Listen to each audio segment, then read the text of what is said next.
I'm not exaggerating when I tell you everybody and their dead grandma has been telling me to review these hyped up clone fragrances, so I spent $500 and bought all of them. Lattafa Assad, Rasasi Hawes Ice, AFNAN 9pm, Lattafa Khamrah. Any hyped up clone fragrance you can think of, it is probably in this box, and in this video I'm going to be speed reviewing all of them and telling you if they are actually good or if it's just TikTok hype. All of the fragrances unboxed and reviewed in this video were purchased from Private Blends Australia. They sell Middle Eastern fragrances at the best prices here, but if you live in the US or Canada and want to know where to buy them over there or how much they cost there, I'll be linking them all down below in the description. I'm going to be saving the best clone fragrance until last, so make sure to stick till the end of the video. And if at any point in the video you find yourself enjoying it, make sure to click that like button and hit the subscribe button so you see more of my videos every single day. Let's dig into this bag of goodies and kick it off with Lattafa Assad. I believe this one here is a clone of Dior Sauvage Elixir. Full disclaimer, I actually sold my bottle of Dior Sauvage Elixir around a year and a half ago now. It was the 5th fragrance I believe that I ever bought. So whilst I was still super new to fragrances, and although I didn't think I liked it when I bought it, turns out it was just way too mature and kind of bold and powerful for my liking. But maybe, you know, it's been a year. Maybe I've grown into it. I have not smelled Sauvage Elixir since then. I have not smelled Lattafa Assad. Let's take a look at this presentation. Oh, the bottle is really, really nice. I like those gold and black accents. Very sexy bottle. Because I did sell my bottle of Sauvage Elixir, unfortunately, I don't have it here with me to compare these side by side. However, I do pretty vividly remember what it smells like. It's a very unique and powerful masculine fragrance. So let's just see how well this thing clones it. Atomized is nice. Very similar right off the bat. Just off this first opening whiff, 85-90% similar to Dior Sauvage Elixir. I think I'm getting a little bit more of kind of a creamy vanilla element from Lattafa Assad though. Whereas Sauvage Elixir, you just get so much of that kind of licorice, just bold, overly masculine smell. It just puts me away from, but this is actually smelling better than Sauvage Elixir, like off first impressions. In this video, I'm not going to go into, you know, a huge amount of depth on all the fragrances in like the opening, the dry down, the notes, that type of stuff.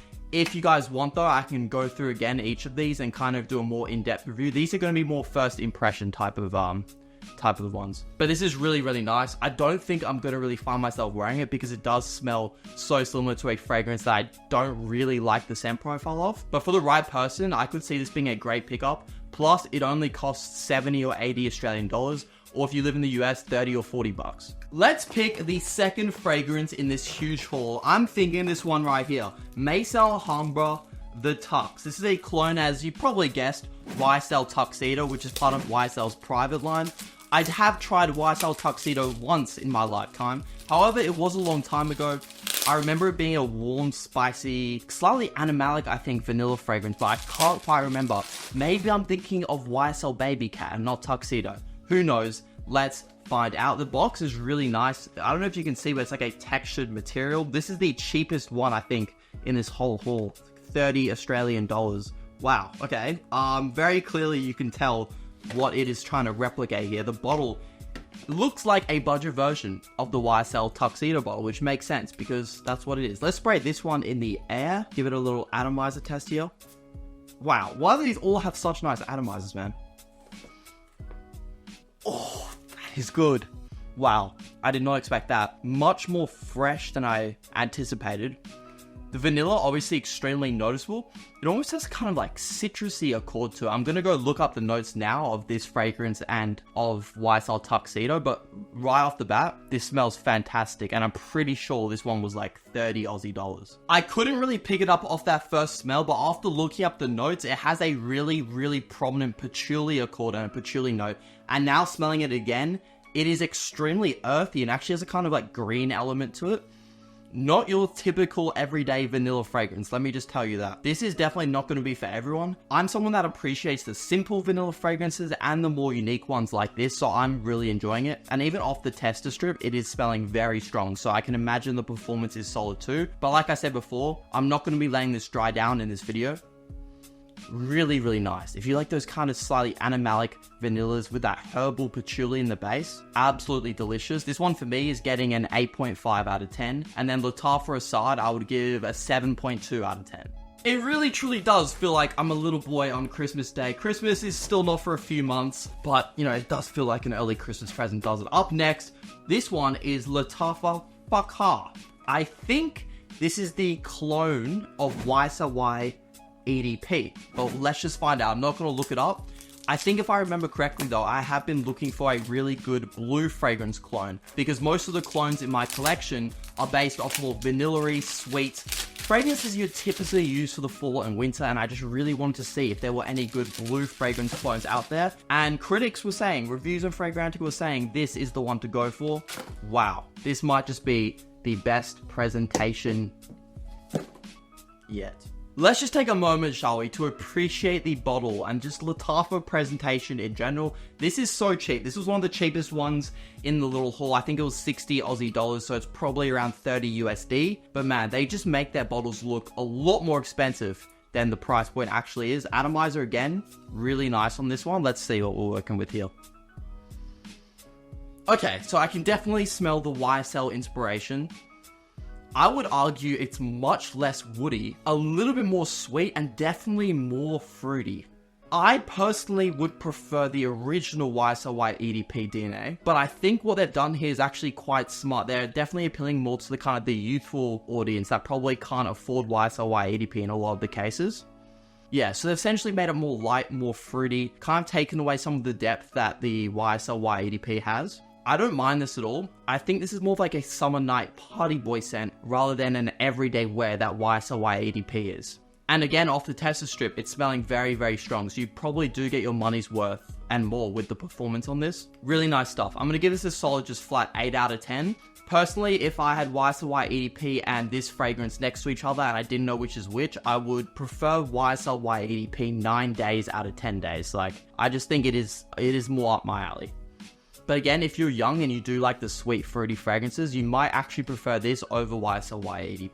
We've still got 5 or so fragrances to go in the haul. I hope you guys aren't bored yet. I don't know if this one counts because I have already unboxed it and it isn't a clone fragrance, but it is one that I've been waiting for a long time. It's actually a Mancera, and that is Amore Caffe. I know you didn't click on the video for this fragrance, so I'm not going to talk about it for too long. I'm going to pull a Jeremy and spray it into the cap. This is actually my second bottle of this Mancera. It is my favorite Mancera fragrance that I have tried thus far. Essentially what you're getting is an extremely gourmand fragrance. It smells like coffee, caramel, ice cream. If you want to smell like a sweet and sexy vanilla baby, this is the fragrance you get. I rarely wear it. I only wear it when it is very cold outside. I want to smell very, very loud. I want to be in people's faces. I want to smell very, very sweet. And I want compliments. That is when you wear Mancera's Amore Caffe. If you like Tonka Cola, if you like Stronger With You intensely, really, really sweet in your face fragrances, I can almost guarantee that you will love this stuff. The performance as well, like most Manceras, through the roof. Great fragrance. Moving on. Let's go on to the fragrance that, if I'm being fully transparent, I'm actually the least excited for. It is Lattafa's Vintage Radio. I don't think it's a clone of anything. I'm not sure what it smells like. I just saw that it was one of Lattafa's most popular, and I have seen a few TikTok videos pop up on my feed about it. However, to be honest, I haven't watched any of them. It just didn't really interest me. The bottle, though, looks really cool. It looks like a radio, so I'm looking forward to that. I don't have high hopes for it, but maybe it'll blow me away. Who knows? They just make this, they make the presentation so extra every time, but I'm not complaining. What? You guys seeing this right now? Are you guys seeing this right now? That is crazy. Okay, my expectations now for this are a lot higher than when I first got it. So this fragrance actually comes with a little Lattafa pamphlet showing off their new releases, their upcoming releases, their current releases. That is a really nice touch. But how does the fragrance smell? That is what all that matters really at the end of the day. As always, the atomizer on these Lattafa fragrances, so nice. Okay, I'm not going to be one of those reviewers that just starts screaming and overreacting Jeremy fragrance, but wow, probably a touch too feminine for what I would want to wear consistently and frequently. But man, this is extremely vanilla heavy right off the bat. Vanilla, floral. It might even have like, I'm gonna have to check the nose, but it smells like it could have some saffron in there too. Oh, I think this is a clone of something that I have smelled before though, but I can't quite pinpoint it, and it's really frustrating me. Let me take a look on Google and I'll get back to you guys. So according to my friend Fragrantica, this is actually a clone or inspired fragrance of Inicio's Paragon, a fragrance that I've only felt once in my life. So it kind of makes sense why I couldn't quite pinpoint it, but it smelled a little bit familiar. And that gorgeous sweetness, that fruitiness is actually coming from the plum note, which you find in Inicio's Paragon. This is hilarious. This went from the fragrance I had the lowest expectations for to quite possibly the best fragrance in this entire haul. 9.2 out of 10. I'm going to be wearing this thing a lot. I know I should be moving on to the other fragrances in this haul, but I've just been smelling this for the past 5 minutes. It smells like cotton candy, plum, vanilla sexiness. I need to have a full wear and try it on skin, so I don't want to glaze it too hard, but if you want a sweet and sexy fragrance, he naughty boy. Moving on to yet another Lattafa. They're really just the goat of clone fragrances, aren't they? This is Maahir's Legacy. You've almost certainly heard of this one. I think it is the most hyped up clone fragrance right now. I've actually already unboxed this one. This is the one that I just couldn't help myself. I had to do it. I had to see if the rumors are true. Does this really smell like Parfums de Marly Sedley for like 1/8 of the price? Yes. Yes, it does. To find out if they do truly smell the same, let's compare them side by side. Parfums de Marly Sedley on the left, Lattafa Maahir Legacy on the right. Okay, so in this hand here is Sedley, on this hand here is the dupe. Let's start by smelling the dupe. It just smells like Sedley. Okay, I don't know how this is going to smell any different. Okay. They smell the same. Why? The clone smells stronger. That is concerning for Parfums de Marly. You guys should be scared. Maahir Legacy smells the same, but stronger off the tester strip. I obviously haven't tried it on skin, so I don't really know if it is stronger or longer lasting, but guys, on the tester strip, pretty much identical. We have just 3 fragrances left in this awesome $500 haul, guys. Of course, the hype beast, AFNAN 9 PM. Let's get this thing open. I already talked about 9 PM a lot on my YouTube channel, on my TikTok, on my Instagram, so I don't want to yap on about it for too long, because quite simply, guys, it is freaking incredible. Let's see here. Bottle, gorgeous. AFNAN has been really stepping up their presentation game too. The bottle is very, very heavy. The cap feels very high quality. The only complaint with the bottle is that it doesn't really stand up well. If you put this on like a desk, any bit of movement, it is falling flat on its face, and it can crack. The bottle can crack, guys. In terms of smell, extremely fruity, a little bit of lavender, heavy dose of vanilla, tiny bit more fresh than Jean Paul Gaultier Ultramel, I would say. The vanilla not quite as in your face. You can tell it's not quite as high quality, the blend and the ingredients. I would say in the air, it's about 90% similar. If you smell them side by side, maybe 85% similar. But if you were just some average guy on the street, they're going to smell this and be like, that guy just smells freaking sexy and incredible and I just want to eat him up. They're not going to go, that smells like Ultramel. No, doesn't happen in the real world, guys. That is your reality check for the day. I would give this a solid 8.5 out of 10. I always recommend to pick this up over Ultramel in 2024. Unless you just really want an Ultramel or Jean Paul Gaultier fragrance, you like the bottle, you want the brand, you want the status that comes with it, that is fair enough. But if you only care about the smell, there is really no reason to get Ultramel over AFNAN 9 PM, in my opinion. Next up, the second last fragrance we're going to be talking about, it is another Maison Alhambra. This one is Eternal Touch. I actually didn't choose this one off the website. They surprised this one for me, so shout out to the owner of the company. I looked it up after though, and it is a dupe of Tom Ford Tobacco Vanille. I own Tobacco Vanille, so we can side by side these, which I'm very excited for. Again, the box has this nice texture to it. Let's take a look at the bottle. Oh, I did not expect it to look like this. Maybe they're doing this to avoid copyright. Obviously, this does not look anything like the Tom Ford Tobacco Vanille bottle. Nothing in the cap. Let's spray this one on tester strip. Let's be civilized here, guys. We don't want to pollute the air anymore. Oh, really nice atomizer. I mean, there's no bad atomizers so far. Okay, This is not one that can pass off as a one-to-one clone like the Sedley clone. Great value for money though, because this is the cheapest clone in this entire haul. This one was like 29 AUD. So for that price, I can't really complain about it too much. But it's not the same level as Tom Ford Tobacco Vinny, as you might have guessed. As good as this is for the money, it doesn't quite get there. I actually don't even need to test these two side by side, because quite simply, Tom Ford Tobacco Vinny, especially the spicy element of the fragrance, smells levels above this. Like with the Tom Ford one, you get like the spice cabinet type of smell, almost like photorealistic spices. You can kind of pick apart the vanilla, the spiciness, and the tobacco. This just kind of just muddles it together into like a sweet, spicy vanilla fragrance. Something definitely more basic and designer. Whereas Tom Ford Tobacco Vinny smells very niche, very high quality. As soon as you smell it, you go, that is an expensive fragrance. This one, you just go, that is a nice, sweet smelling fragrance, if that makes sense. Not bad though. I'm going to give this a 7.8 out of 10. Again, don't know what the performance is like. I assume it's pretty decent. For the money, if you want something similar to Tom Ford Tobacco Vinny, this could be a good shout. There is one left, and to reward the people that have stuck through this entire haul, I have saved the best, well, hopefully the best, for last. And it is the one I have been kind of teasing that I was going to buy sooner rather than later. Lattafa Khamrah Quawa. Now, you guys know how much I love the original Lattafa Khamrah. As I always say, the best clone fragrance of all time. And I've tried a lot of clone fragrances, but to this day, it is still number one. This Lattafa Vintage Radio, though, we'll see. Okay, let's take a look at this presentation. Okay, looking quite similar.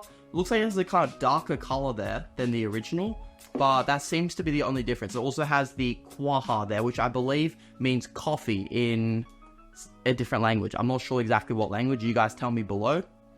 Nothing in the cap. Oh, I'm so excited to smell this. Unlike the other fragrances, I'm going to be spraying this one on skin because I just want to know right off how it's going to smell on me. Oh man. Oh man. Me and this fragrance are going to be having a lot of bonding time together in the next few months, let me tell you that. It's a dark roasted coffee, very different to something like Valentino Green Extravaganza or Mason Margiela Coffee Break. Those are definitely more sweet coffees. This is a dark roasted black coffee. It's still quite sweet, and you definitely kind of get that praline date vanilla vibe that Lattafa Khamrah original has, but just that coffee really just adds something new to it. I still definitely do prefer the original though, don't get me wrong, but if I want to mix it up, this is something I can see myself reaching for pretty regularly. Unfortunately, I did some research on Fragrantica like just then, and apparently the coffee note actually fades extremely fast. It's been on my hand for about 5 minutes, and it's still there. However, I'm thinking in the next 20 minutes, she's gonna go bye-bye, and then it's gonna smell quite similar to Lattafa Khamrah, probably just a less sweet version. It also doesn't seem as strong coming off my hand, which is a little bit disappointing. First impressions, I don't want to rate it too high because I'm assuming that coffee note does kind of go, and that is the highlight right now. So I'm gonna give it an 8.2 out of 10. I wouldn't say I'm let down, just these reviews are kind of scaring me, I'm not gonna lie. Let me know your experience in the comments if you have this fragrance or have tried it. Don't get me wrong, it still does smell delicious. I'm probably going to be wearing it a lot. I'm just going to keep my expectations level for now and hopefully give you guys a more updated, in-depth review in the near future. That is going to wrap it up, guys, on this huge $500 Arabian cologne haul. These are all of the ones we talked about in the video. They should all be timestamped, so you can skip through and, just check out whichever ones you want to check out if you didn't watch this thing front to start, front to back. But which one was my favorite? Well, if you ask me right now, it would be by and large Lattafa Vintage Radio. However, Lattafa Khamrah Quawa, if the coffee note sticks around as I get to wear it more, it could be this one, Lattafa Vintage Radio. I think this, though, is next level, and if you take anything out of this video, it is to go on Fragrantica right now, look this thing up, and work out where you can buy it for the cheapest price, because it is just that damn good. I hope you guys enjoyed the video. Have a blessed rest of your day. If you want more hauls like this, let me know, and I will do my best to get them to you. Like, subscribe, it helps me out a ton. It costs you nothing, but it boosts the YouTube algorithm. It will get my videos out to more and more of you beautiful people. I'll see you guys in the next one. Peace.